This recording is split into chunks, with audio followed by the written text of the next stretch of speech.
Hey dorks, just a quick message reminding you to head over to twitch.tv/mindgappodcast and give us a follow. We live stream when we record our new podcast episodes, and we're live streaming video game sessions on Saturday nights at 8 o'clock p.m. Central Time.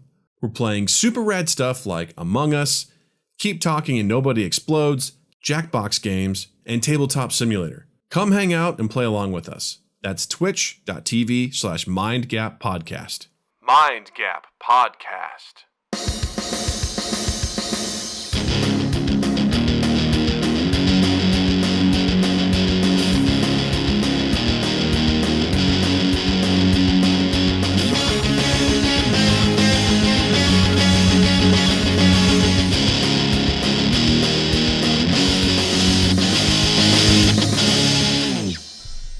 Welcome to Mind Gap Podcast. I'm Doug. I'm Justin. And we have one hell of a guest who's returning. He's a Mind Gap All-Star, and we're so excited to have him back. Please welcome Matty Robinson. Matty Robinson. Yeah, What's it's up? Halloween. That was candy. That was candy for the babies. What kind of candy was it? Oh, Werther's. Werther's Originals. You know what? Oh, you know it. You've had some. You know My what? goodness. I gotta admit, I kind of like those. Because someone once told me I like old man candy. I like Mike and Ike's. I like Dots. I'm hot tamales. You're horribly boring. I am. What do you want from me? They're good. It's like, the thing about old man candy is that like it helps promote muscle dexterity. Like if the bones are frail, or if you're young, you can't open it. Yeah, right? So if there's anything, Yeah, it's a child hazard. Have someone open it for you. That's why. exactly. It keeps the grandparents relevant, right? Like the grandkids can't open the candy, so the grandparents are like, "You need help? You still need me. Love me." Exactly. Exactly.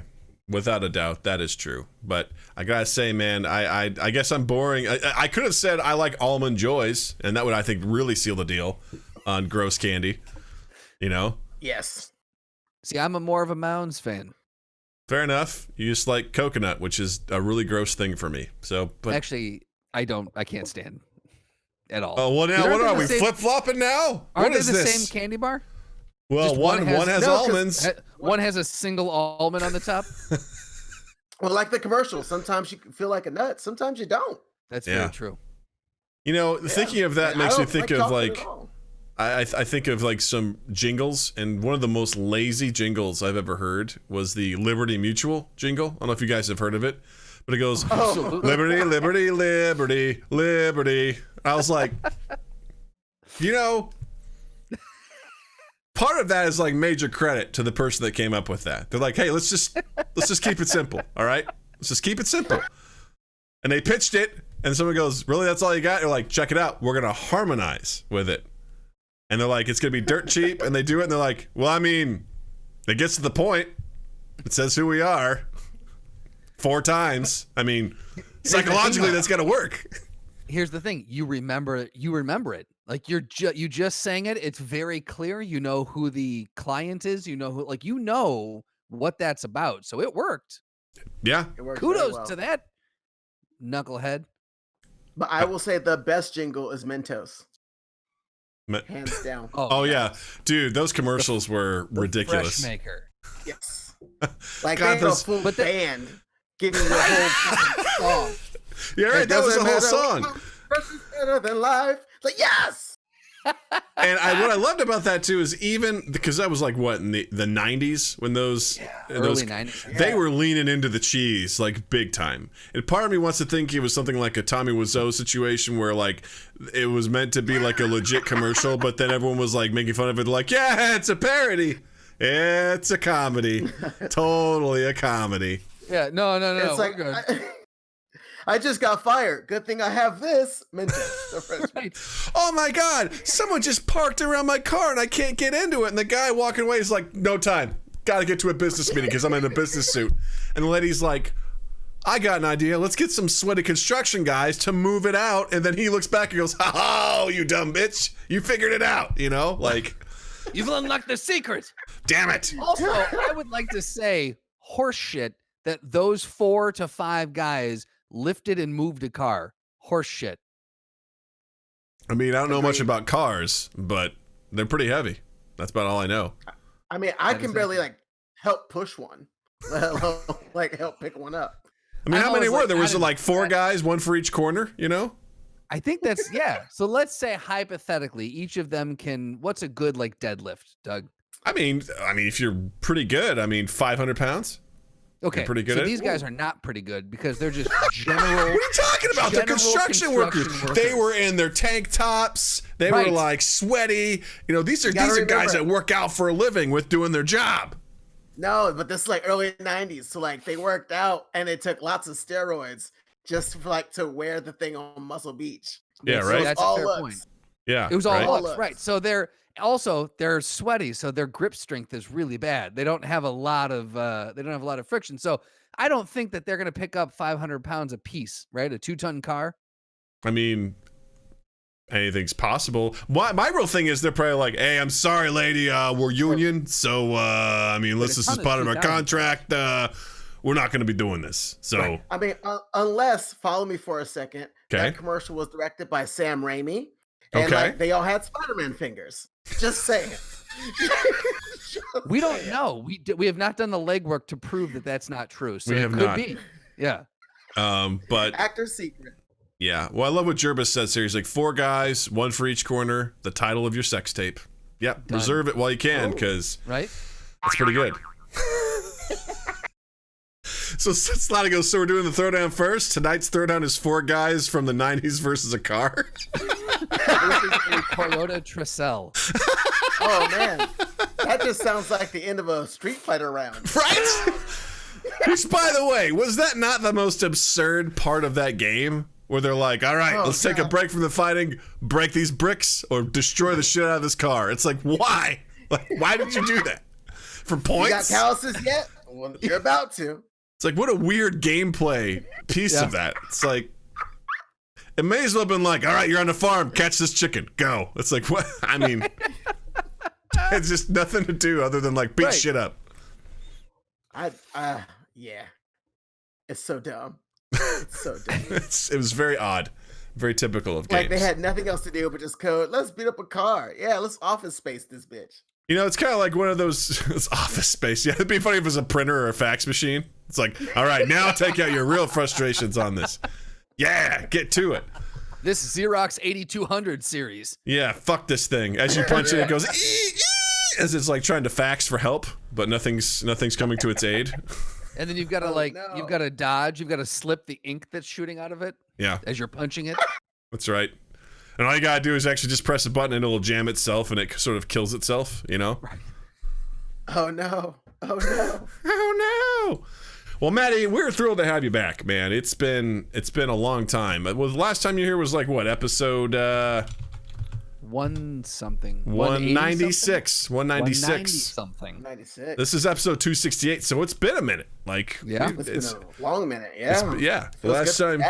Last time we recorded, you came to the murder basement at the bottom of a bar. You trusted us to come down there, which was great. And it's been a lot of time, and I can't wait to get into some of this stuff. But before we get started, a couple of housekeeping things. Number one, if you all don't know already, we're on Spotify. Be sure to follow us on there, as well as the other wonderful places in which we stream our show. But specifically, check us out on Spotify. Second, be sure to check out our merch at teespring.com/stores/2, 8. Got all sorts of shirts. We got face masks. We've got, some other stuff that we're cooking up. We're thinking about some ideas last night, one of which is like, oh, that's actually someone else's joke. Don't do that. I'm like, understood. I won't do that. So, but go check that out. teespring.com/stores/2, 8.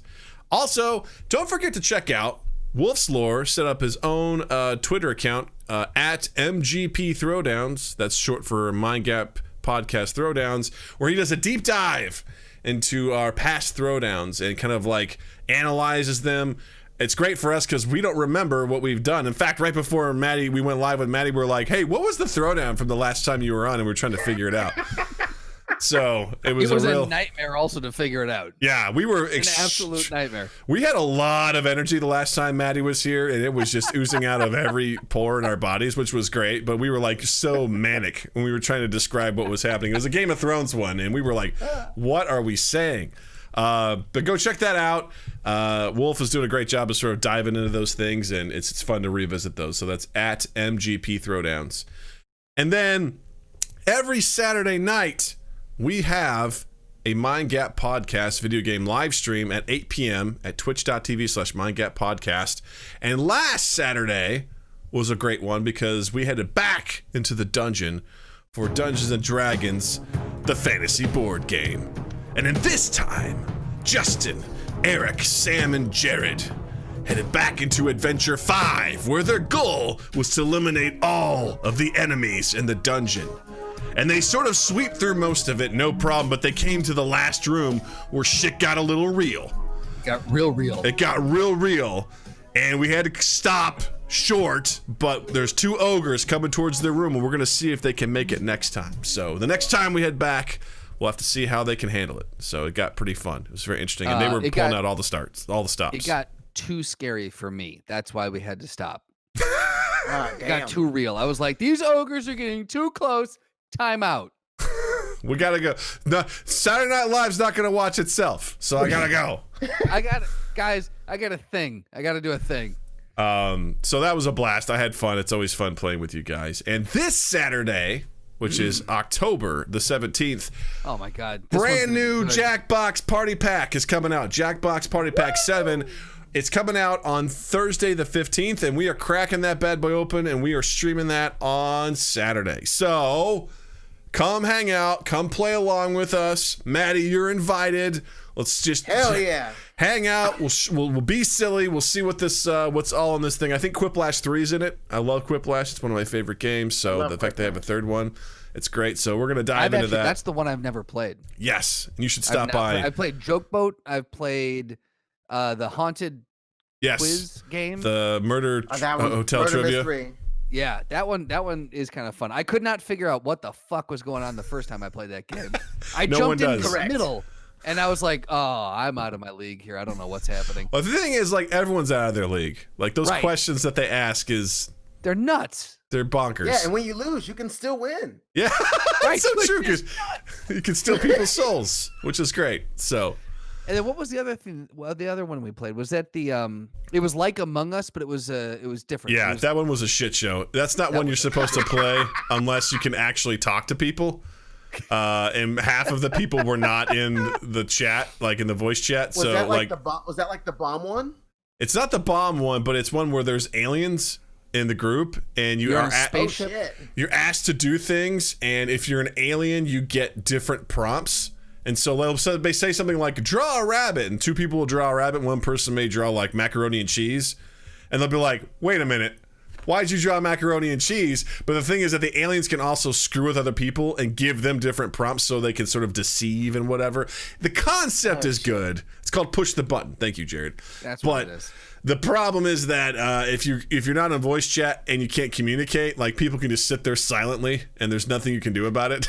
So that was kind of a rough one. We were all like, what the fuck are we doing in this game? And it was really wild. It was crazy. So, but I'm excited for that. Saturday, 8 p.m. Central Time, twitch.tv/MindGapPodcast.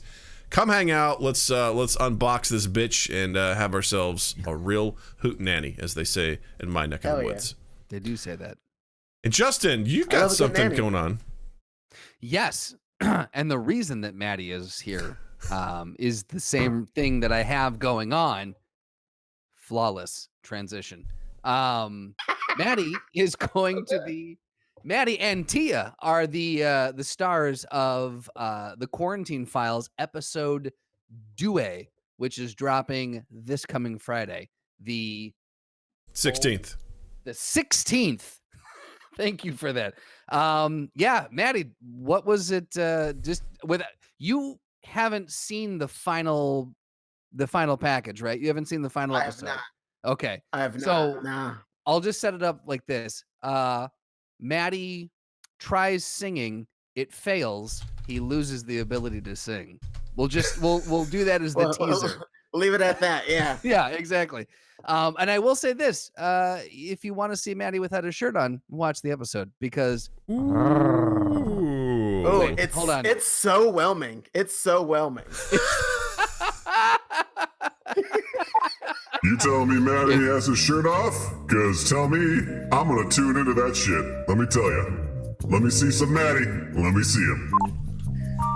Doug, I think we found the perfect mix. Of I think we have. You drop that soft, music. sexy voice. I Yeah. do the sexy voice. You That's know. it. Yeah. All right, let's drop it again. I want to practice. Let's do it. So, guys, I don't know if you know this, but you'll get to see Matty with his shirt off. Oh, fuck me, slutty! Did that work? Was that good? Oh, fuck me, slutty. Pretty much nailed it. It's right on. Right on point. So yeah, but Matt, what was your? I guess what just real quick, like what was it like filming something completely by yourself? I'm very curious to hear. All the actors that we had were forced to set the cameras up themselves and film themselves and think about the shots and all that. What was it like? Oh man, the shit was weird, man. But in a good way, because I got to kind of force myself to look through the camera lens. And so I was like, all right, cool. Let's see how this angle would work. Not only for y'all on the Zoom helping and directing, but also so that the computer's not in the shot, so that T is not in the shot, so that I'm in the shot, and like all the shit that I moved to the side is not in the shot, like light and all the other shit. Because there was a moment that we were filming in the room and we were trying to do like a towel bit, and like I just kept knocking things over, and then they were like, keep it, it's in there. I was like, oh, cool. Happy accident. Yeah, it was a brand new experience for us too. But I was curious because not most of the people that we worked with on these, I don't think any of them have ever really ran camera or necessarily directed before. So like very, very different to be on the production side of it and then set it up. And then immediately you have to switch over and be like, all right, now I'm actor brain now. And I have I've got to be like, okay, I'm in character. So yeah. I will say like based off of being on set in person and just being on set remotely, that there were times when I was like, can I try something? And y'all weren't here, so y'all couldn't really tell me no. So so the fact that like I had the liberty to just like try something or to experiment or to just like say, let's just see what we can come up with. Which some of those I'm sure you will see in there. Yeah. 2 words, trash can bit. That's 3 words, I guess. But for me, that's the main bit of the thing. Because we sat and when you guys see the outcome, it's no more than like 20 to 30 seconds. It's hysterical, but we spent, Matty, would you say conservatively like a half hour plus trying to figure this thing out? Like finally we just standing there and looking at it saying, how the fuck? And finally we just we're like, Matty, just do whatever comes natural and let's just see if this works. And that ended up being the one that we used. So Matty's got some real good fucking instincts. That's all I'm saying. Oh man, but it was great to like be trusted to do that. Yeah. Like I can only imagine like saying, all right, cool. You're gonna use your camera, you're gonna use your lights, you're gonna use your space, and I will be there through a camera myself, unconnected. Like, that's that's such a cool idea. Yeah, but like me saying that out loud, I just gave myself like goosebumps and anxiety just saying that out loud. So the fact that like, I mean, I saw last week's episode and that was very successful. So I have nothing but faith for the rest of them in the series. But just like to have that trust with like your talent just like speaks volumes. So fuck yeah. Well, well, fuck it. I will say that we were very careful on who we selected because we knew that was going to be something we had to consider going into. Like, so we need to select actors that we implicitly trust to work with us on this. So you were definitely you made the cut on that regard. Tight. I'm here for it. That's awesome. Slotty says A+ shirt tonight for Justin. I'm repping the Pawnee Parks and Rec department. Nice. Get this out of the way here. There you go. Look at that. Nice. Yeah, you're welcome. You're welcome, America. Do it for Lil Sebastian. Do it for Lil Yeah. Sebastian. That's right. Thank you. Bye, little Sebastian. Sebastian. I've watched that show off and on. I don't know all of it, but I know that part. That show. I get that reference. I was gonna go into the rest of it, but I'm not gonna. It's like 10,000 candles in the wind, right? Something like that. 5,000. 5,000. That's close. I doubled it. It's all right. It's all right. It's fine. Yeah. Justin, I don't know if you agree with me or not, but I think Doug needs to go back into the pit. He I would say so. fell in the pit. Yes. A Rancor pit? You know what? We can throw a Rancor in there. Why not? Oh God. And then some Jawas are just gonna pull you back down. It's just gonna be a mess. Hold on here. So yeah, there it is. Bye, bye, little Sebastian. I snapped my fingers and now your soul is gone. That's supposed to be Thanos. Oh God. What in the Disney did we just create? Right? Oh my God. Well, Matty, we're very excited to have you on here. We're very excited for the episode coming out on Friday. And speaking of souls being gone, Bill Burr, a redhead, hosted Saturday Night Live this past weekend. And, He sure did. Yeah. So yeah, I was beyond excited. I know we were playing D&D, and the only thing I kept doing was looking over and checking the clock, and I'm like, it's 10:45. I got to get off this fucking game. Bill Burr's on. Bill Burr's on. I was so excited to see Bill Burr host, and it was okay. It was fine. I mean, it was his first time hosting, so Yes. about time. I will say about time. Oh, very much so. I had to wait until Sunday because that's how my Hulu is set up. Ah. So on Sunday morning because I got like a bunch of reactions and tags and shit on TikTok and Twitter, and I was like, what? So Sunday when I did get see it, I was like, oh, he's Bill Burr. He did exactly what he was going to do. That's so true. Yeah, that's like when Dave Chappelle says something offensive but funny and true all at the same time. It's like, oh, Chappelle. It's like they've been doing this for so long. That's their brand. That's what the fuck. Yeah.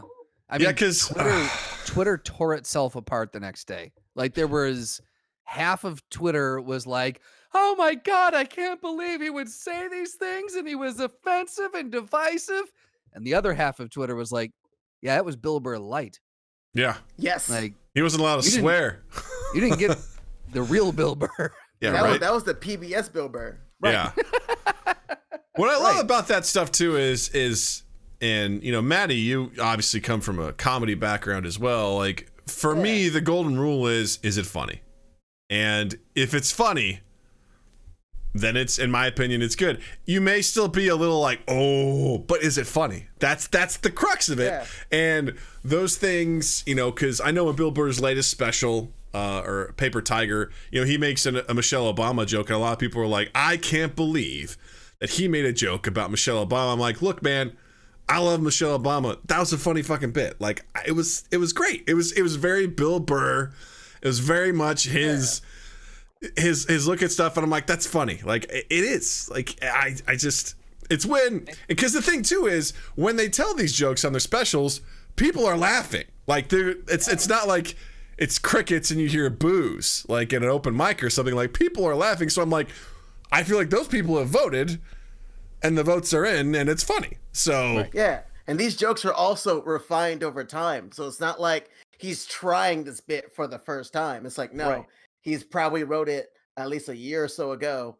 And all he did was just adjust it, maybe change some names, add a punchline, add some verbiage. But like Bill Burr is still, I think, would he be in my top 10? I'll put him up there somewhere, yeah. And a lot of people I know people on my Facebook feed didn't know who he was until he hosted SNL. And then they were like, oh, cancel him. What a way to be introduced to Bill Burr. Who does he think he is? I'm like, ooh.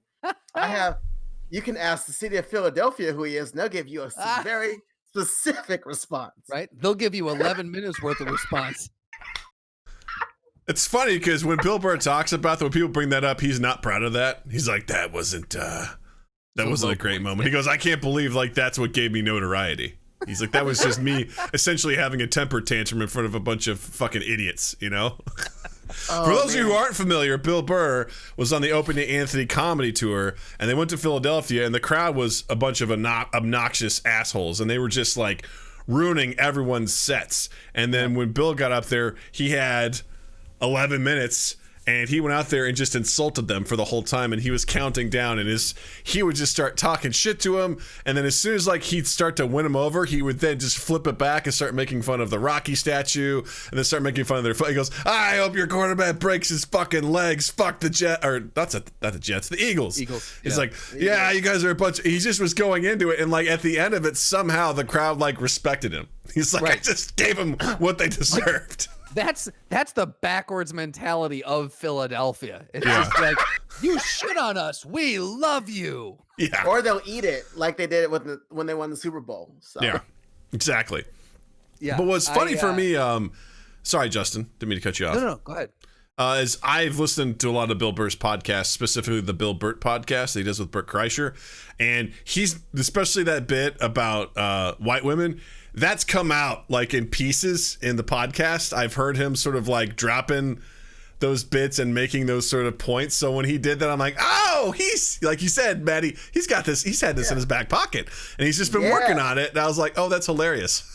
Not to mention, like, I don't know when he found out he was hosting, but he only has like 7 minutes up top to like let the world know who he is if they don't know who he is, and like do some tame material. Maybe say the word damn, and that's as far as you can go. Yeah, exactly. And I know he kind of like fumbled on his last joke a little bit with the dates or something like that. Yeah.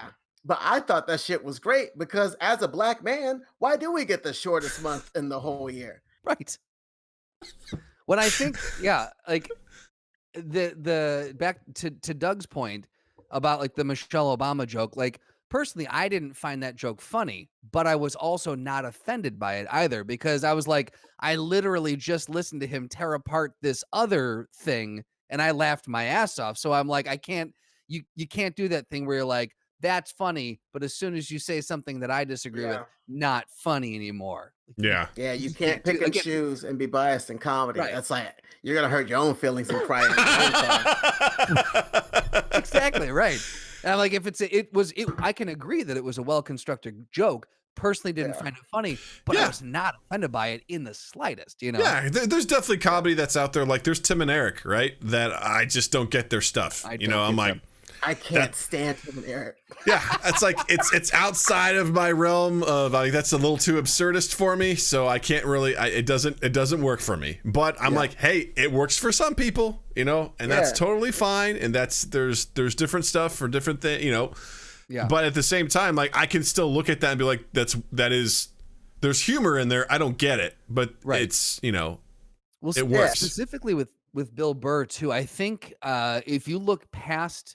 If you take his joke at surface level, it's very easy to get offended by it. But if you really listen to what he's doing with the joke and like deconstruct it and look at like, oh shit, no, he's driving a point home, you know? So real quick for anyone who hasn't heard it, do you guys want to break down like what the rough joke was? Like the outline? Yeah. Like, so what's the outline for it? For his last one?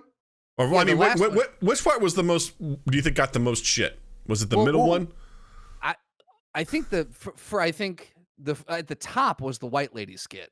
Yeah. I think that one was probably the first. And then to end it with the one he did, I think those two were probably the biggest two. But Matty, talk about that last one. So that last bit, it started as in he went to an overcrowded New York, found out that it was in June, and found out that it was during Pride Month.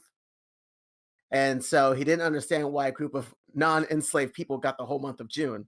That was the one that I felt it from the audience where he's like, how come? He's like, all right, cool, whatever. There's a whole month. He's like, that's kind of weird for a group of people that have never been enslaved. You just felt it when he said enslaved. It was like that one. Because everyone's like, why did he say that? It's like, no, some of them were. If you listen to it, you're just like, no, that is the word to use. They were enslaved. Like, Well, the it's best- not. He's not saying something offensive. He's saying something uncomfortably true. Like, you need to listen to that. And it's also the setup for like the median to the punchline, because he's also comparing it to, oh yeah, it's Pride. You get to have like fun in the sun, be outdoors, you get a whole parade. Right. Meanwhile, in February, the shortest month, and every 4 years you get an extra day. Ooh, you get no sunlight. Right. It's snowing. It's cold. No one's marching for any fucking reason. Like, give No them some one's- sun. No one's out celebrating and like excited and yeah. Yeah, Exactly. like we celebrate, like I say we, the collective Black people. We get Juneteenth, which is like a cooler weekend to help celebrate like, the freedom of the slaves. But like, okay, great, we get one day in June that's like for us, and then like it's Right. like back to our regularly scheduled program. So Yeah. like, fuck yeah, I want to get out in the sun. Like, do you know how many? Ooh, we ain't ready. Yes. I can safely say, because let me get off this pedestal real quick. I can safely say that if y'all thought like statues were taken down before, let us like celebrate Black History Month and like some good weather. Oh, you can't tell me shit. It'd be amazing. Oh I my would God. never wear a shirt, and I would have like 9 6-packs. Like I would be like so rough. I would be sexy for freedom. Right. I love it. That's the reason why you should get sexy. Sexy for freedom. You know, man, Matty, you're looking really good and ripped, man. Like, what's up, man? What are you going? You doing a run marathon or something? Black History Month, you know. Oh, right, freedom, got it. Right. Like he was saying, like he's like, oh, like 0% body fat, you know, it must be gay pride. Like, again, if you had the entire month, yeah, I'm gonna get out there, my shirt's off, I'm gonna be 0% body fat. Fuck yeah. Because I will say, like, I lost a lot of weight before. Last year I lost a lot of weight, and I went to Pride, and I was like, fuck it, I'm gonna go out there with no shirt on. We're gonna see what happens. And my confidence skyrocketed. People were like, hey, random stranger, you look good. Keep it up. And I was like, oh shit. Hell yeah. So if I felt good physically and I felt good Black, man, I would run for Emperor of the United States of Earth. And you would have my vote. That's amazing. And see, what I tend to really enjoy about Bill Burr is he finds a way to really ride that line on uncomfortable stuff. Because he had that bit years ago about don't tell me there's a reason not to hit a woman, which you hear that, you're like, wait, what? But he carefully walks that line between like, look, should you do it? No. But don't tell me there's not a reason. And he just like breaks it down, and it's like, even at one point during his special, he turns to the crowd, he's like, why is it so quiet in here? He's like just calling out that stuff, and he's able to like push people away, then bring them back, and just talk about. And the other one he had about gold digging whores, you know, it's just these great men. These great men like Arnold Schwarzenegger who've been brought down because of gold digging whores. It's just like just saying it, I'm like, obviously not doing it justice, but he finds a way into this very narrow road that he wanders that is just like, I don't know, man.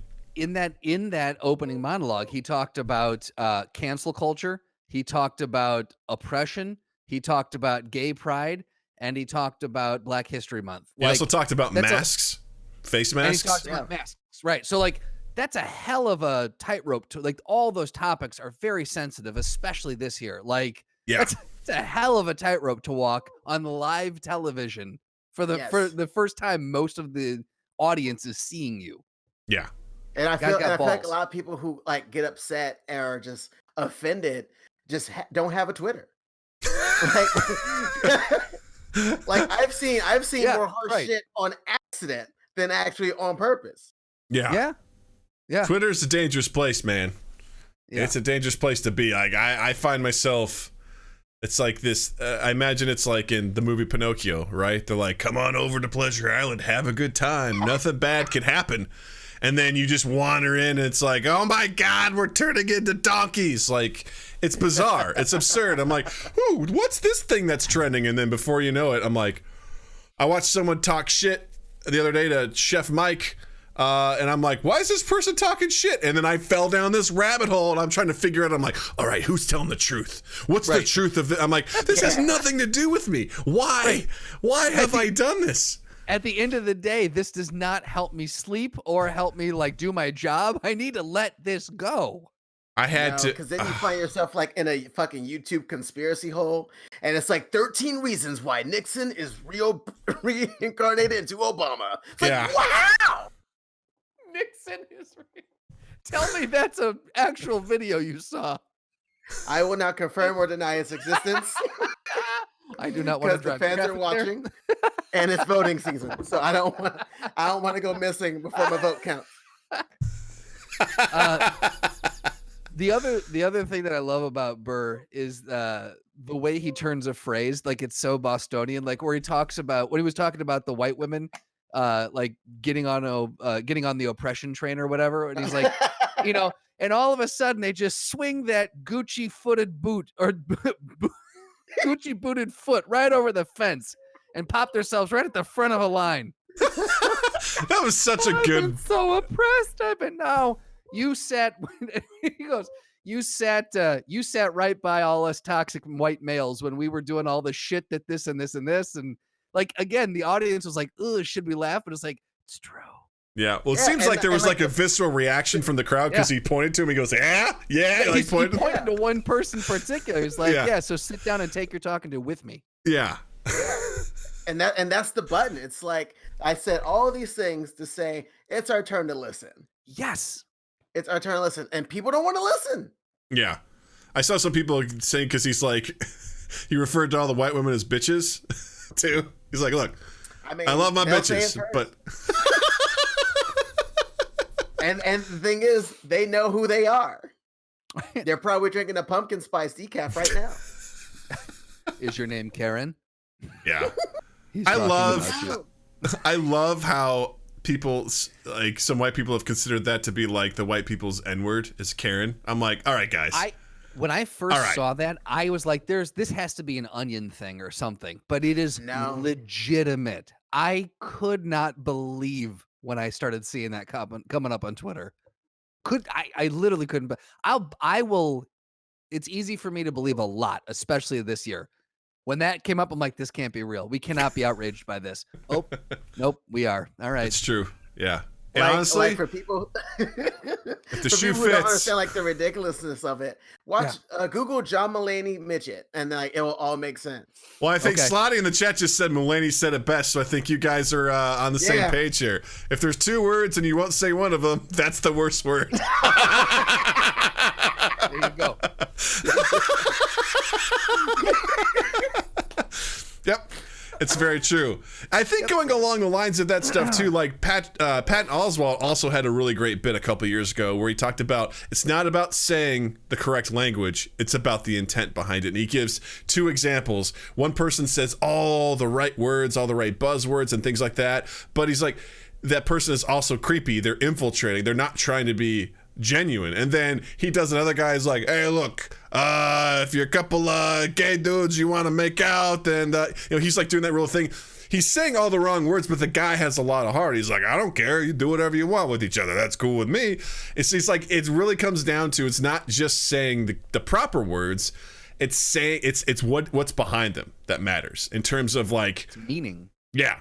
And I think that's what gets lost in a lot of this stuff is intent. Like Bill Burr's intent, in my opinion, is not to enrage people. It's to tell a joke. You know, like his whole thing here is like, maybe there's probably a perspective in there and stuff like that, but his intent is to make you laugh. Like that's at the core of it. He's not up there like saying, all right, listen here, you bitches. Like he's telling his jokes, and that's what I think gets lost so many times.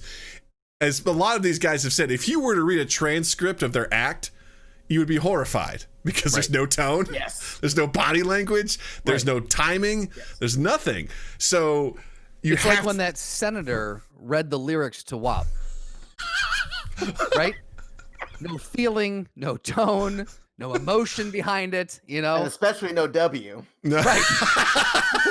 We all know that senator ain't never seen no wet ass pussy. So Or how someone cut up the Ben Shapiro reading it to the actual song, and that was the best. Like, that for me was phenomenal. Like, just, ugh.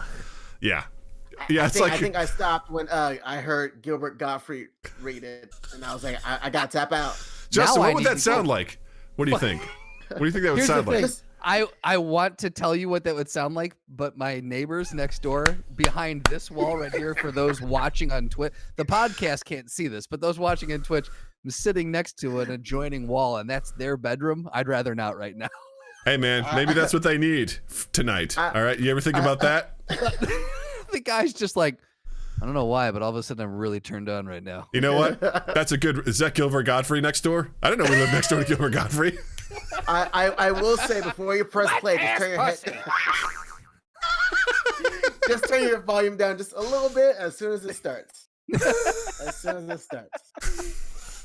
But yeah, the other thing that happened, which I thought was pretty awesome, was, did you guys watch Weekend Update at all? I saw some clips from it.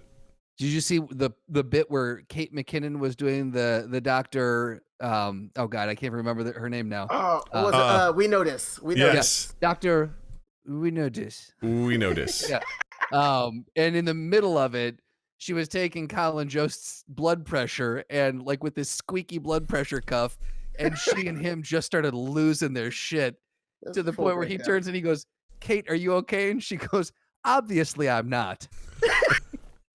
And it just devolved into this real conversation between them, talking about how hard this year's been, and how she's like, sometimes I do this character to cope because it's nice to think of someone who knows something, you know, and goes into all that.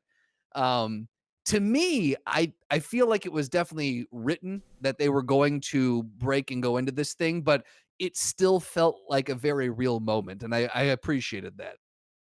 That is the beauty of a Kate McKinnon, like hands down. Yeah. Like, she gives each character that she's done has like a world of its own. Like, you can see what, like, the moment that character stepped off the plane, Yep. and you can see the moment that that character gets back on the plane to go Yeah. back to whatever universe they came from. That's And such just a like good way of saying it. And to watch that break was just like, I feel so humanistic and just need it from everyone watching, because Right. we're all trying so hard to keep it together, and it's just like, we don't notice. We're not there. Well, I one of my favorite things is watching these professional. Hear that phrase again. We know this. We know this. Just to see these professional actors and comedians like break, because you know they're having fun, like at the core of it. And the best part is when someone knows that they've got someone on the comedic ropes, and they just drive it in. Like, I mean, Will Ferrell was the king of that. It was the one I think he did when he was like a drill sergeant, and he had it was like David Spade from him, and he started like poking him in the head with the brim of his like sergeant's hat, and David Spade's trying to get out his words. He's like just headbutting him basically, or nothing makes me Farley did it happier. with David Spade when the very first Matt Foley sketch when Christina Applegate was his sister, Mhm. and they were on the couch, and you could see like both Christina and Dave were trying to cover their mouths, and Chris was leaning in closer and closer to their faces, just trying to get them. It makes me so happy, because it was the same thing at like IO or whatever when people were doing stuff. It's just they're having fun in those moments, and that just brings me ultimate joy when these absolute professionals are like, "Don't laugh, and then they break, and you're like, it makes, I don't know. The crowd gets into it even more so too, because they're like, "Oh my god, they've lost control too." It's the best. Like, it just warms my heart. That was the joy of Bill Hader and John Mulaney when they did the Stefan character. Oh my god! Like, because the moment Hader went like this, you're like, oh, he's done. Yeah. He's done. Yeah. I just watched a supercut of this all Stefan's breaks, and there was all of them are great, but there were two specific ones where Hader like legitimately lost his shit, and one of them was when he goes this is going to be there, this is going to be there, and then Jewish Dracula. And he's like, well, what's Jewish Dracula? He goes, well, have you heard of Blackula? Yeah, he goes, yeah, this is Sidney Applebaum. such like a hard right turn misdirection. And Mulaney was just like slapping his leg off, just like I got him on that one. And the other one when he was every time Mulaney kept having him reference MTV's Dan Cortez. He just kept, because why would you reference that? But like Mulaney just knew that I'm gonna pull this random MTV reference out and haters gonna love it. Because you also see him be like, he also like breaks character. He's like, Dan Cortez, like he literally like doesn't know why it's there, and he's like, well, and he's reading a lot of this for the first time, because Mulaney would always change it on him right before he went out, and so you can imagine Wally flipping the cards, and Hater reading ahead and going, like, I have to say this again. Those two were fucking amazing together. Oh, I love it. Yeah. I agree. I completely agree. Yeah, those are some special things. You know what else is special? So we call the transition jingle. Liberty, segue.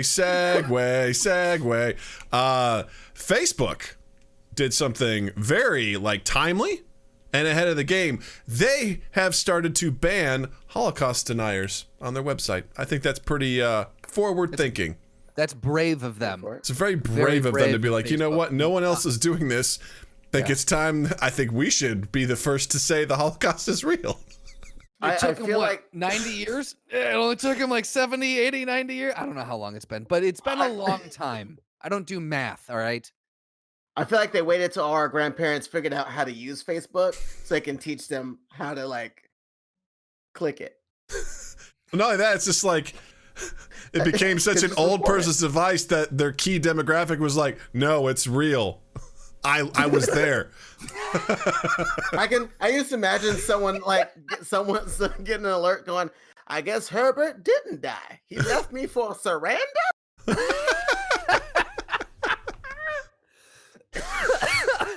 Oh my God, that's something you need to write right there. Old people Facebook.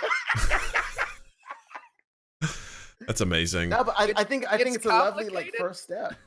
Yeah. What's that mean? I'll tell you what's complicated. The cocktail of pills I have to take every day. I think like it's about time that Facebook took a stance on anything that's not money driven. Right? Yeah, they become such a cesspool of garbage, man. Like it is a site that I'm barely on it. Like I'm on it because of this podcast. That's really the only reason why I'm still on it.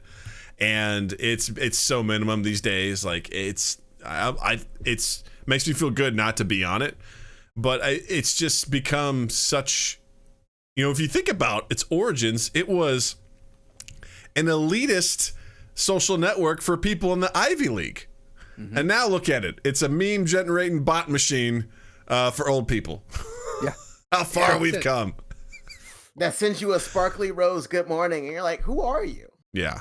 Is that what they do now? I haven't had a Facebook account in like a year. Oh man, year and a half, yeah, 2 you years get like now? those in the comments, and then you get some like this was just like, hey. For those on the listening on the podcast, we got a nice close up of Matty's face.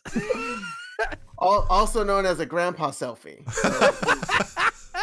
Well, I think it's pretty. I do love when I talk to my grandma. Just got my aunt just bought her an iPad so she could FaceTime with everyone, because in the place that she's at, she only has they're quarantined because it's a community of all elderly people. So every time I call her though to be like, hey, I'll just say hi to grandma real quick, I've only ever seen from her eyes and above. I've never seen her full face. And I go, Grandma, you got to tilt it down. And so what she'll do is she'll keep it at the same angle but slide it closer. And I'm like, that's not tilting it down. Like now I can see under your nose. The cutest, but yeah, I'm like, dude, this is great. I don't understand how old people don't get this. Or you get a lovely shot of someone's ear, and it's just like, yes, it's like, no, I need to see your face. I can't see your face. Move your hand. What? What? No, we're not on the phone. But you're on my phone, right? No, we're on the phone. We're on the phone, but we're not on the phone. Yeah. You realize that's going to be us at some point, someday, guys, right? Someday that's going to be us with the new technology. unless Google Glass makes a comeback. That's what I dread. I dread that more than death. Is just being like, I don't understand how technology works. I feel stupid. The world is scary. That's how I feel on Instagram. At some point, Doug will utter those words. The world is scary and new. I mean, I don't get on Instagram. I fucking hate it. Like, I'm never on it because I'm like, I don't post pictures and I'm so bad. I'm so bad at it. It's so, I'm like, don't understand what do you mean I Snapchat. can't post links? This is horse shit. Like, just, it's the worst. I mean, at least not till you verify it. So that means you got some work to do. Yeah, I don't want to put in that work. I don't need that in my life. I deleted my Snapchat. I was like, I'm only using Snapchat to watch ESPN. Like, that's the only thing I was doing. So let me just watch actual ESPN. I was like, yeah. Yeah. Cut out the middleman. Cut out these ads. I was just using Snapchat to watch porn, and I was like, wait, there's Pornhub, you know? Like, there's This episode poop.com. brought to you by Pornhub. Get some. I mean, also, Pornhub. there's some good shit on Twitter, too, if you look right enough at the Oh, right dude. Dude, I gotta hand it to the Twitter folks that are out there that are like OnlyFans champions. Like, when I'm just like looking through stuff and someone has like a pretty raucous like tweet, I'm like, what is this? I click on it, it's like their profile, it's like OnlyFans. I'm like, you know what? Good for you. Because, you know, it's weird. It warms my heart. I'm like, I'm glad that this is slowly becoming destigmatized, where it's like, yeah, you could earn a living being on OnlyFans. It's like Twitch, but for sex, you know? Like, Thanks, pandemic. Well, not necessarily. Some of it is just like boudoir or just like, this is, just take a look at my life. So essentially, it's just like Twitch at some point. Yeah. Like Twitch, like Patreon, like it's just another version of that. Yeah. Yeah. It's anything that's like not Facebook Live. It's like, cool, do that. Yes. Anything but It's just, Facebook like, less Live. restrictions. Because I think on TikTok, I've scrolled enough to like see some people who are like in the OnlyFans field, and there's people are highlighting the pros, but not necessarily like acknowledging the cons that like people also have to like live with. In terms of like, people will stalk you, they will find your address because if it's on the internet, they can find it. Yeah. And like they can like trace photos, and I'm not gonna get all dark web nerdy and shit, but like, yeah, like that shit is a possibility. So as long as you know like the pros and the cons, and just be smart about it, you'll be good. And Yeah. some people are just like, yeah, I'm just gonna sit here and read a book and make $600 from like people who just want to see me reading a book. Which I feel like out. that's. I was like, now we're talking. But I was like, I feel like you don't understand what OnlyFans is, Matty. If you think it's just a place where people read a book, I don't think that's what that is. Now, I didn't say what they were wearing while reading the book. That's true. There's something for everyone, you know, like as far as how that stuff goes. My favorite thing are the people that are like, all right, listen, OnlyFans. Look, I don't come here just to see like some side boob or some booty shorts. I want to see the real deal, because I can see that shit anywhere. Like, I can think about what I can see on Pornhub, and you better be able to match that, or I'm not paying a $13 a month for your OnlyFans. Figure it out. Make your priorities straight. You know, just. But see, that's the catch. If you're only charging $13, you're lowballing. So like, all you gotta do is just be like, yo, $60 a month. Start it off proper. Be like, psych, you're seeing nothing but like what you wouldn't see at the beach. You just made $60. Yeah, but then there's no repeat customers. People cancel that shit, Matty. It's a long-term gain, you know? Just make a new account. Just keep it going. Add some filters. This guy gets it. This guy gets it. Wait a second, Matty. How have you been making money in the pandemic? Did we? I was like, he's going to show us exactly how he's been making it. He tilted the camera down, just like Justin taught him. He closed that laptop. And you just got a preview of this Friday's episode. It's Matty opens an OnlyFans account. Or just like struggles to find out how to do it. Where is the enter key? Like that. Oh, wow, cool. A sports fans site called OnlyFans. I can't wait to join. Like just some oblivious person. Oh, boy. Oh, no. Oh, boy. Oh, boy. Do you think you guys would ever have your own like OnlyFans account? I mean, obviously the answer is probably no, but I'm trying to think of a situation where I would feel comfortable doing that. I don't think I ever would. I mean, I think like I'm more like a Twitch oriented person. Like I barely go on like Instagram Live or like to do anything. So I think like if I make an OnlyFans, it'd be like, hey, you might see me fold some laundry, which actually might be pretty cool. Just like doing chores around the house. Because some people love seeing someone do chores around the house. And yeah, you're playing the long tail theory, right? Like there's definitely a niche out there that I could hit, you know? Yes. I don't know if y'all know this, but Matty's launder game is on point. Yeah. Right? Like he knows how to fold a fitted sheet. So Yeah. that's why you pay for his. Out of a fitted sheet. That's why you pay for his OnlyFans account. Learn how to fold the fitted sheet. You got to pay to learn. You know what I'm saying? Exactly. Wait till I turn this pillowcase into an origami swan. Like, Oh, shit. You don't even know what you don't know that he can do. Yeah. It's crazy. It's crazy. It's amazing. His OnlyFans is just called "Getting into Bed with Matty," and it's just all about how to fold linens. oh man, that and then like I'll tuck you in, but you're the camera, and I'll just tuck you in. That's 100%. That's got to be Elaine, without a doubt. Yes. Matty tucks you in. Right. Where you just baby them. Hey, how was your day? 100%. There's. Oh, Yep. It's wonderful. Yes. And then it's literally like 7 hours of just a dark room because they're sleeping. I was like, it's wait, like- because they're it's chained like- in a basement? Like. It's an hour and a half of him like greeting you and putting you to bed, and then the lights go out, and it's 7 hours of nothing, and that's what people pay for. And then you wake And him then up you- like, oh, hey, good morning. You might hear a door creak. You might hear like an owl. Guys, I'm not gonna lie, I'm very into this. Can we make this account? Because I want this account. I'm telling you, man, it's absurd enough. And also, it would tickle some folks' fancy of just getting tucked in, you know? Getting tucked Did in. you hear about that guy that made a Pornhub account that was just like, just complimenting people? Interesting. Like it was just, he got like, I think he got like thousands and millions of views where he's just like, I'm just gonna give you compliments. Like, you look great in that dress.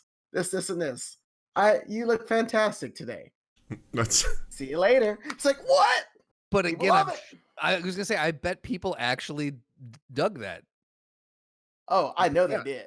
I gotta say, man, I've seen some comments on some porn videos that have straight up just made me laugh my ass off. One of them, I can't remember their names, but they were like sexual plays on Anakin Skywalker and Obi-Wan Kenobi, and there was a guy that like posted on there as like Anakin was like, this one's not good, I need to see more boobs or whatever, and the guy was Obi-Wan was like, Anakin, you were the chosen one, how could you? Like, it's just like.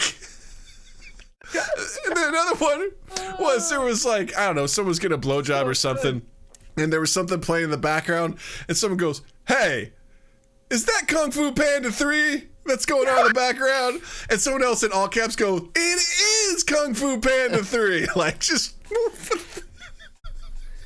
I also love the fact that we're learning that Doug reads the comments when he masturbates. I mean, I kind of want to know what other people think, you know?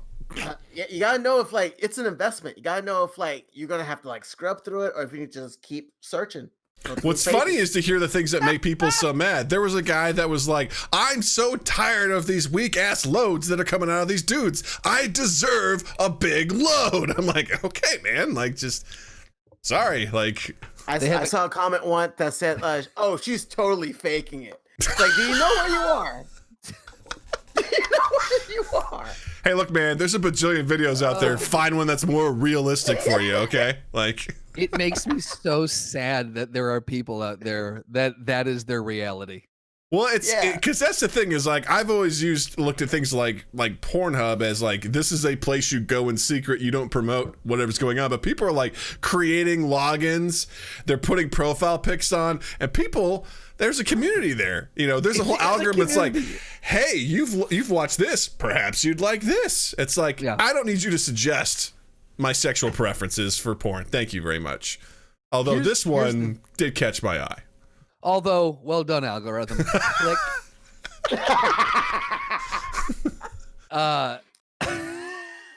Wait, where is the The coming Dalek. Oh my God. That's what we decided the Dalek sounds like when they come. I'm very certain. I'm like 99.9% sure that that's a video out there. It doesn't surprise me. You're not wrong. But with you saying that, it makes me realize now that if you are wanting to create anything and you're like, well, I don't know if anyone would enjoy this, there is literally a community for everything out there. So 100% yes, create that thing, put it out there. Because if Pornhub can build a literal community where they actually have Reddit-like comments where it's funny and insightful and people are supporting each other, guys, get out there and start creating. I just want to be clear. I want to be clear. You're calling out the outliers in this community. Those are not the norm. The norm isn't that's like all you've been talking about. I thought that's what it was. The norm isn't man. like, hey guys, I'm so glad we could all come here today to blow our loads into some socks. I'm And so glad we could come here today to come here today. exactly. Hey, hope you all were able to like really let those juices flow. Have a great day. Most of it's like, what's her name? Where is she? No, that's not the voice. Oh yeah, you're right. I'm sorry. It's What's her name? Where is she? Oh no, never go full Batman. Never go full Batman. yeah. Rachel. Oh my God. I will say the thing that I'm going to be masturbating to next is these Justin Bieber Crocs. Yeah. Dude, have you seen these? Man. Transition. Owner. I feel like they're just regular Crocs with just like pins you just put in the holes. Yes, 100% yes. If you don't know what we're talking about, Doug will post a link or Slotty will post a link in the chat here. Those listening to the podcast, just Google Justin Bieber Crocs and you are welcome. Old boy is coming out with his own pair of Crocs. They're so He's got a yellow. clothing brand called Drew House. Why? I don't know. But they are literally just yellow Crocs with plugs. That is it.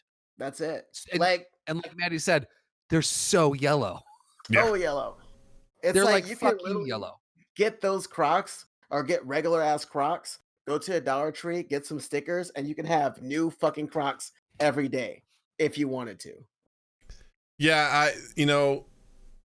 I think this is coming from the designer. The pop singer teased the drop on October 6th when he first stepped out in the rubber clogs that are bright yellow, the signature color of Bieber's fashion brand, Drew House. And I guess this is from Bieber, a quote. As an artist, it's important that my creations stay true to myself and my style. I wear Crocs all the time, so designing my own pair came naturally. With these Crocs, I just focused on making something cool that I want to wear. I'm like, Now, I'm right. not a connoisseur of Crocs, but I will say this. What did he design on these Crocs outside of the specific hex color yellow that he used? I mean, Because they look like every other fucking pair of Crocs I've ever seen. yeah. Sticker placement? I mean, maybe the specific accoutrement that come with it. I mean, I see a sun, a lollipop, a sunflower, It's a and some daisy. other stuff. Doug, you're just naming Monopoly pieces. I Right, don't- you're right. You're right. My bad. You're my bad. And I would I'm say on the wrong link. wait, what? And I would say at a distance, I would say those are Pokemon. Like those would be my guess. Pokemon Crocs. Like I wouldn't think, oh, there's Bieber stuff because it's yellow. Right. Like that's not what I would think. Cause see, I've never worn Crocs. I think they are an unappealing looking shoe. Mm. And I thought you couldn't get wilder than these platform Crocs that I've seen. Oh, jeez. And I thought like, oh, you can't get worse than this. It's just like, oh, you're just choosing a regular pair of Crocs, adding some arts and crafts, and saying, yo, $60, fam. Right? You got it? Well, I love the author of this article we're looking at goes, I personally own them, and I'm a huge fan. They're incredibly comfortable and supportive, not to mention versatile. You can wear them for anything from running errands to hiking to just lounging around the house. And like I said yesterday, if you take these hiking, you are guaranteed to break your ankle. There's nothing supportive about these. Nothing. Period. No.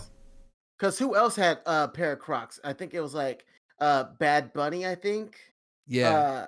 Had like a pair of like white Crocs that was like the same exact thing. And this is just a yellow version of that.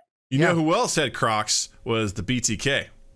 That guy loved Crocs. So BTK. the BTK killer, you know, Oh. serial Oh. killer. I Nope. thought you were talking about Billy the Kid. Billy the That's Kid sad. seems like a guy that would also go with Crocs, you know?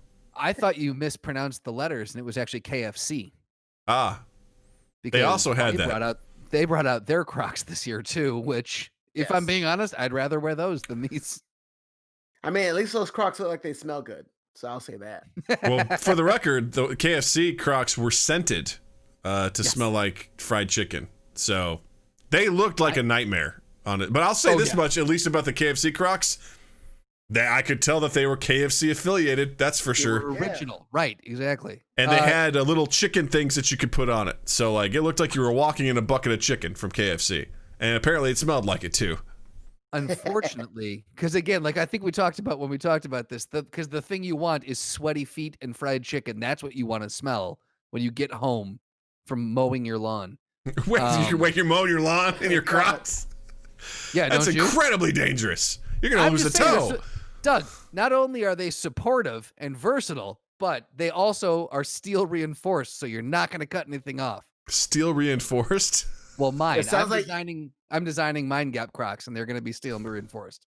It sounds like you're describing T1000s. There you go. These are like terrible shoes. Look, I've got these are the bad news Crocs for that you both of wear you. on the construction site so that when a lady comes by and says, hey, well, can you help me lift up this car? You have the support and the protection that you need to move the car to make this lady like you. We brought it full circle. Guys, we did it. We brought it full circle.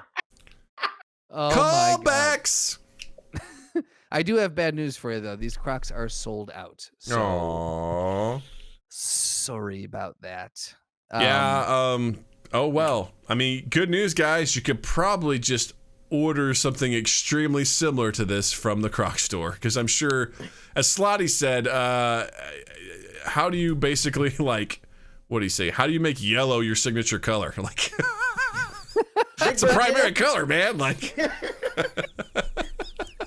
I'm just going to go to the Crocs website, and I'm just going to click on wait a this minute. first classic clog. Hold and, on. Wolf's Lore let's- says KFC does weird shit. To be fair, KFC even has a dating sim on Steam. I'm sorry. What? Hold on. Oh, I've heard of that. What? I think that's the one where you can date the Colonel. You're trying to date the Colonel. A sexy version of the Colonel, if I'm not mistaken. KFC dating sim. Where is this? Oh no. I love you, Colonel Sanders. A finger licking good dating simulator? It's free to play. Put that on the hub. There you go. I think I know what we're canceling Jackbox games. I think next Saturday it's gonna be something a little bit different.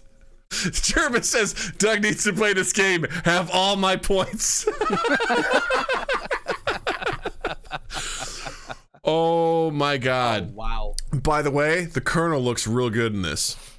Looks real Well, good. Good I'm job. pretty sure it's like apron, no shirt. He just looks real slim. He looks like he's young and not a million years old. Is this his OnlyFans account you're looking at? It shows a picture of him like holding up his glasses. It says the most delicious dating simulator ever created. Man, Oh, KFC is God. weird as shit, dude. Next week on a very special Mind Gap podcast game night. I love some of the comments. For the record, someone has 63 hours of this on record, and they said, "Who needs porn when you have this?" Jesus, everyone else, I guess. KFC trying to give Pornhub a run for their money.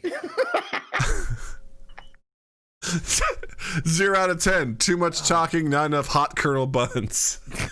Oh God, they don't even have biscuits. Well, they got I was gonna biscuits, I say, guess. make sure you get his buttered biscuits. Colonel San makes me horny.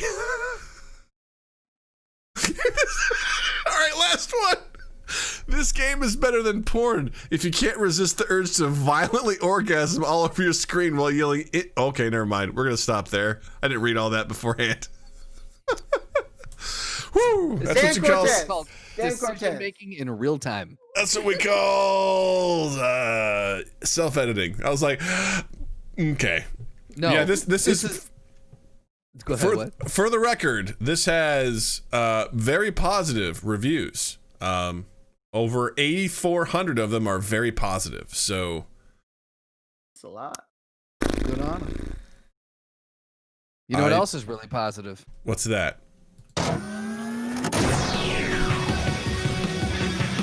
Welcome to the Throwdown. Oh yeah! Oh yeah! It's time. Oh, that guitar riff made me miss Eddie Van Halen. Oh, R.I.P. bro. We miss you, Eddie. You know what else is finger licking good? That voiceover, Mr. Tex. Yes. I'd love him. Okay, Matty. Today, we are featuring a throwdown between Homelander versus Green Lantern. Can't see it, but Matty's very excited. He's very excited for this. I need to have like a papa, because that was very anticlimactic. I want to. Oh, Doug, yes. Okay, hold on. Today's throwdown. Homelander versus Green Lantern. Done. All right, we've got a new thing, guys. All right, before we get started, because I'm already excited. Which Green Lantern? Hal Sparks. Okay, I can give it Hal. Okay, tight. I don't think his name's Hal Sparks. It's Hal something. No, it's Hal Jordan. That's the one. Hal Sparks. Yeah. As long as it's not fucking Kyle, I'm here for it. Fucking Kyle. Oh, that motherfucker. Even worse than Kevin. By the way, have you seen Kevin recently? Kevin the intern has not checked in on Twitch in a long time, and I'm very sad about that. I swear to God, I hope he's still alive because I have to yell at him. Yeah. Anyway. Maybe he's home alone? Who did we hire?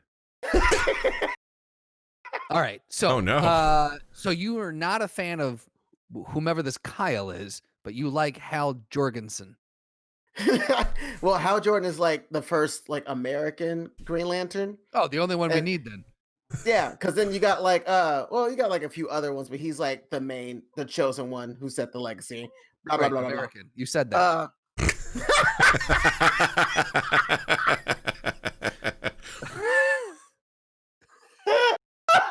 I meant from Earth.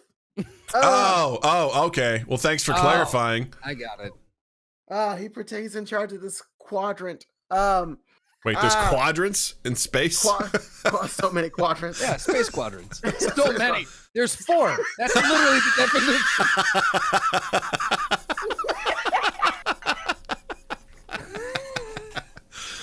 Oh, math. I would say. Math guy. Slotty says America is Earth. Exactly. See, Slotty gets it. That's exactly what I was talking about. All right. So he's in charge of this one of many quadrants. There are many quadrants, but this one is ours. one of at least 240,000 quadrants. One of so many. Yeah. But so many things because as of right now, I haven't read the comics. So I only know what Amazon has told me about Homelander and the boys. That's fair. I think it's safe to let's just go off of the TV show. I have read the comics, but the TV show has been deviating significantly from that. So let's just go off of what the TV show says. Because as of now, hold on, real quick. We'll say this. Yeah. There will be, for those worried, there's no spoilers. So we'll talk about, by this time you should have seen season 1, so you should know his general powers. We won't get into story details of season 2. We'll keep it with powers. So with that being said, please continue, Matty. Yeah, so far as we know with Homelander, he doesn't have any publicly known weakness. So he's just like super strength, speed, laser vision, and great ass hearing. So And he I also guess he's impervious to bullets. You know, Does he have But the the- super breath too? I don't think so. We haven't seen that. Okay. I don't think so. But I think like they're all kind of impervious to bullets. But like unless you go like the translucent route, which I'll Mhm. keep it at that, just in Yeah. case they haven't seen it yet. Yeah. So I would say I might have to go with. I mean, Howard Jordan's gonna probably be paralyzed, but I'm gonna go with Howard Jordan. Okay. now, Why Hal Jordan? Yeah, why? Because with that ring, all you need is like in darkest day and in brightest day and darkest night. Like no matter what, as long as you have like the will to fight, you can fucking like destroy, save people, and like be the chosen one with this ring, right? Because Homelander is also psychotic and his own worst enemy. Like if anything, True. Homelander would like try to fight Green Lantern out of ego Mhm. and hurt him poorly. But as long as there's like just the smallest flame of will, Hal Jordan can overcome. Because I know, like, I'm not terribly familiar with the Green Lantern. I understand the basics, like they have a ring that allows them to basically do whatever their imagination allows them to. And also, we don't see what Homelander does in space. So imagine if, like, Hal just, like, grabs him with a big green fist and just throws him into space. That's true too. How's Homelander going to deal in this quadrant of the galaxy, you know? Yeah. I mean, I will say, based off like the DC movies, Dark Superman just like said fuck it and just like broke his hand and the ring altogether, and he was out for the count. Yeah. So I think true. if Homelander like did that, it's a wrap. So just keep moving. But I'd also say Homelander is not a skilled warrior. He's just powerful, so he doesn't really know. He doesn't actually fight anything. Everything he's fighting, he can easily stomp. So he's basically a god that's been untested. So the one thing I will make a connection to the comics is in the comics, similar, you know, in the comics, all of the superheroes are crafted by Vought, and they write comics about them as if they've done these great things, but they haven't. So when they're actually in battle situations, they shit their pants because they don't actually know what they're doing, and that's what I find fascinating, because actually anyone that has something that can combat them, they will lose because they're not battle tested. They just have powers. So I would say Homelander, like you said, psychologically, I think he'd be really easy to manipulate, and that he's very egotistical. He gets very angry. I think Hal could easily manipulate him with that, or at least get him on tilt to do what he wants. And I'd say Homelander's, I think, advantage is that he is deranged. You know, he is psychotic. He's a little unpredictable. But he is very much fucked up mentally, and his emotions and things like that. So I think he'd be easy to coerce or anything like that. He'd be very easy to manipulate to doing what you want, so you could have the tactical advantage. Do you think I that? completely agree.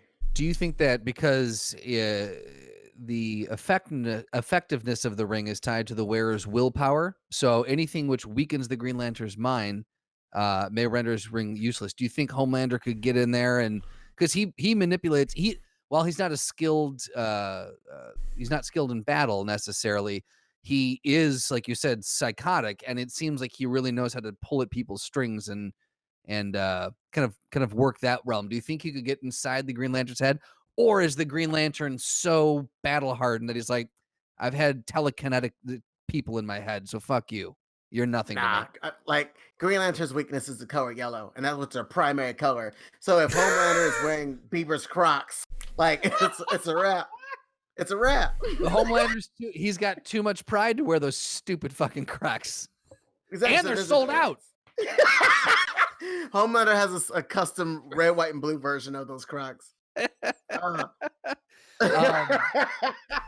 will say But this too. I didn't realize this is that it says here Hal Jordan has also shown the ability to have a construct emit kryptonite radiation under Batman's guidance. So like if they're really like super skillful and they know how to change what's called the EM spectrum, they can have it do all sorts of crazy shit. So I feel like that right there if he toys with that EM spectrum enough, he could find something to really fuck Homelander up.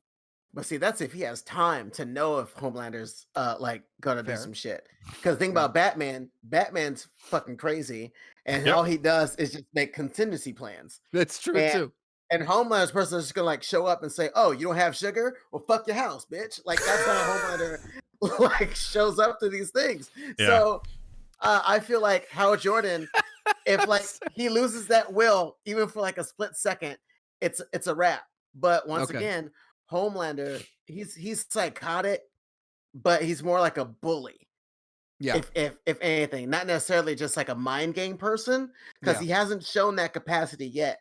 He's just like Doug said, just brute strength and just like birth talent, I guess, or I guess artificial talent, where it's just you have to climb over this wall. Yeah, and I think also he sucks at the actual manipulation game. Homelander does. Like he at the core of it, he wants to be loved by people, and if he's not loved by people, that's the only thing keeping him in check right now from just basically destroying the world. Is he craves that adoration from people, and he tries to play games with Vought, but he's easily outwitted and outmaneuvered. Though his true strength is his flying and punching and laser eyes. That's really what he has at his disposal, and I think Green Lantern's seen that shit and then some. So I think that's no big deal to him. And for again, a guy that probably couldn't survive space, Hal could just put a big old green fist on him and throw him into the atmosphere, and I'd say that'd be it. I think I think Jared won the debate here. He goes, Hal distracts Homelander with some green boobies. Yep. And that's that. He's a boob guy. Like he loves that breast milk. He's got to get that. So He is a boob guy. Wolf's Lore says that Homelander would be a dangerous Red Lantern. Yeah. So Yeah, agreed. there's Very that. agreed. But with all that being said, I feel like we found our victor. Are we I think saying we have. Yes? Yes. Green Lantern for the Green Lantern for the win. You know what I mean? I feel you. I'm here for it. Here for it. I'm DTF. Yeah, baby. Oh my God. Yeah. Guys, we did it. What? What? Nope. Okay, Huh? go ahead. We did it. We did it. Hey! Matty, this was so much fun, man. This was an absolute I love blast. it. This is It's so always good. a good time hanging out with y'all. Like I fucking love this shit. Anytime y'all want me, I will show up. Now we're talking. You're always welcome yeah. back here, of course. But before we go, I want to take the time to allow you to promote anything you've got going on. If you want people to follow you, or if there's just anything you'd like to recommend people to read, watch, listen to, whatever, the floor is yours. Oh, tight. I'll keep it short and simple. Follow me on Instagram at MattyDoor11. I'm rebuilding my Twitter, which is also at MattyDoor11. Hit me up. I love talking and taking pictures of shit. Right now, I'm really loving Lovecraft Country on HBO. If you haven't seen it, it's fucking amazing. I'm also rewatching Watchmen, which is great. And I'm a huge otaku. So anime season is about to catch up in full swing. So if you haven't been watching Attack on Titan, now's the time to catch up because it's coming back out very soon and shit's real. Oh, Very man. real. I've only seen season 1 of Attack on Titan. And it was great. Man. And it was great. It was one of those things where it was on Netflix, so that's where I watched it. But then the rights for all that stuff and who streams it and whatever, and I just never got back around to watching anything else. So. Oh man, it's fucking amazing. And the best thing about Attack on Titan is that it's like, oh yeah, there's Titans, this, that, whatever. There's one season where there's no Titans, and it's just stressful. Oh man. It's just stressful as to like, because you're learning about the history of everything, where everyone is. I could talk about this shit forever. So if you just DM me at MattyDoor11, we can just like converse about anime and shit like that. Well, I And want to get some recommendations from you because I'm always looking for. Because I need recommendations for anime. I just can't test the waters because if it's bad, it's bad. Good. I'd say bad. No anime is better than bad anime. Is my stance. Okay. Let's see. Like other than those recommends, I would say check out Erased on Netflix, which is really good. If you, The Promised Neverland is fucking amazing. Is also on Netflix. These are just like short 12 episodes. You get in, you get out, and you cry a little bit, and you have a little anxiety at the end. It's like Nice. great for those. A book that I'm reading, it's I'm Off to Be the Wizard, which is I'm really enjoying. If you haven't heard of it yet, No, I haven't heard of it. it's about people committing. So they find like this code in the computer, and for those of you who can't see me, I'm typing the air. They find a code where they can change the surroundings of their life, so they can put more money in the bank account. They can make themselves taller. They can make all these changes, and then they get caught by feds, and so they time travel to medieval times where they think they're safe, only to find out that and pose as a wizard, only to find out that more people have also done the same thing. This is such an anime thing, and I love it. Right, but it's an actual book, and it's not. Oh, So I think I'm on book 3 right now. Wow. And it's one of my favorite quarantine reads right now, and I'm gearing up for Ready Player 2, which comes out next month. I didn't know that was coming out with a sequel. Yeah, Ready Player 2, baby. Nice. I'm Okay, here for it. dude, that was a whole slew of awesome stuff to check out. Like, I'm excited. Book Ready Player 2? Yeah, the book, Ready Okay. Player 2. Yeah. Armada, but Ready Player 2, I'm excited for. Justin, what do you got? Well, real quick, Matty, do you want to spell the Twitter and Instagram handle for people? Yes, it's MATTYDOR11. Boom. There you go. I will recommend, of course, the Quarantine Files, episode 2, Matty's episode, coming out this Friday, 10/16. I just finished on Apple TV Ted Lasso, and I cannot recommend that show enough. It was so beautifully done. Cannot wait for season 2. It is right in the vein of a show that I would love to create and produce, and it's just wonderful. So check it out. And then of course, the Pawnee Parks Department. Check out Parks and Rec. I always got to plug Parks and Rec. Doug, what do you got? I'll just say this. If you haven't watched The Boys, it's time. Get your head out of your ass and watch it. All the episodes are done. Go binge it. It's a phenomenal show, which You're talking to someone specific here. It's been one of those things where, when it comes to adaptations, I always love people that can explore it and take it in different directions as long as it makes sense. And they've done that with this show because the comics are fucking bonkers. And they've actually found a way to ground this. And not only that, the first season had a lot of humor in it. It was pretty gross in a lot of ways, but in a good way. The second season has a lot of heart to it, in my opinion. There's a lot of really impactful pieces, and seeing some arcs with some of these characters are really, really impressive. And I'm very, I have no idea what's going to happen next, and I fucking love it. So if you guys have not checked out The Boys, it's on Amazon Prime. Check it out. It's so good. It's really good. And I have to say, the second to last episode of the season is a little too real, the cold open. It's intense, but it's also, I feel like that's what I love about things like Watchmen, about Lovecraft Country, about things like that, is it's poignant. And what really blows my mind is they started making these shows a while ago, and they're able to tap in to the pulse, I think now more than ever, which is really raw, these things that people are dealing with, and I think they've done a wonderful job. That being said, there's also a part, there's also a lot of gross jerking off and stuff that happens in the show. So it's well-rounded is what I'm trying to tell you. So something for everyone. Something for everyone.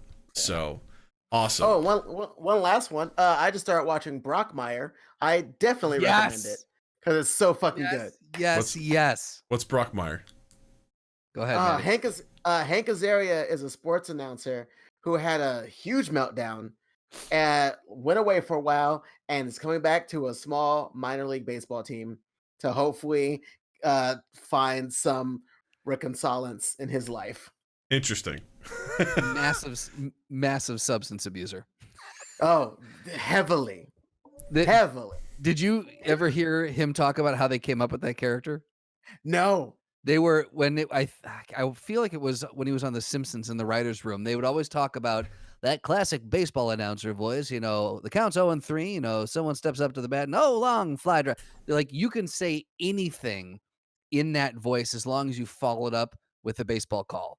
So like they're just like, I came home, I found my wife, found some guy 6 inches deep in my wife's ass last night. Ooh, that's another ball. Brings the count to 3-2.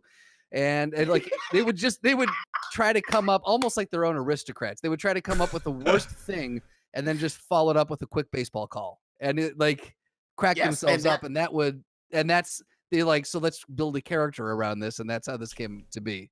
And I think that is in the first episode. So amazing. There's a part where he goes, I can smell my wife. She's in my skin. Wow. Long, throw some rope to center field. Amazing. Gang, don't forget to follow Mind Gap Podcast on all social medias at Mind Gap Podcast. Also, don't forget to smash that subscribe button and that like button. Bam!